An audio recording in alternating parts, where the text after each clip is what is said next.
কাকা আজকে প্রচুর ঠান্ডা পড়েছে। দেখো না, সৌদিতে আমি টেসে গেছি, মানে প্রচুর ঠান্ডা। কত আছে বলো তো, 17-18 ডিগ্রি হবে হয়তো। হাত পুরো ঠান্ডা হয়ে গেছে। সারা জীবন এই গামছার গেঞ্জি পরে কাটিয়েছি। শীত হোক, গরম হোক, গ্রীষ্ম হোক, বর্ষা হোক, ঠান্ডা ঠান্ডা পড়েছে কোথায়? হ্যাঁ, ঠান্ডা পড়েছে কোথায়? এই একটু না ঠান্ডা পড়তে পড়তে কত ঠান্ডা, যত সব জ্যাকেট ম্যাকেট সব পরে একদম করে বেড়াচ্ছে। তোদের বয়সে যখন ছিলাম না, জলকে চিবিয়ে খেতাম, ঠান্ডা দেখাচ্ছে। শীত হোক, গ্রীষ্ম হোক,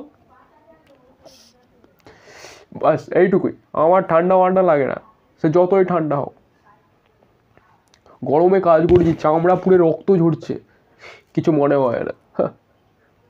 আজকালকার ছেলে দেখো, 10টার সময় ঘুম থেকে উঠবে, মুখ গুজে ফোন ঘাঁটবে, রাস্তা দিয়ে হাঁটবে। খালি পায়ে আমরা হেঁটেছি, কোন দূরে পড়াশোনা। তোরা তো পড়ার জন্য তো একটু ল্যাম্প আছে, পাখা আছে, এসি আছে, এসির ঘরে বসে বসে পড়ছিস। আর আমাদের সময় পোস্টারের নিচে বসে আমরা পড়েছি। যা যা রোদে গিয়ে বস, নাহলে বরফ ফরফ জমে যাবে তোর গায়ে ফায়ে। যা দেখে মনে হচ্ছে তুই মরে পড়ে যাবি। A few moments later. রাজুদা ফোন করছে কেন?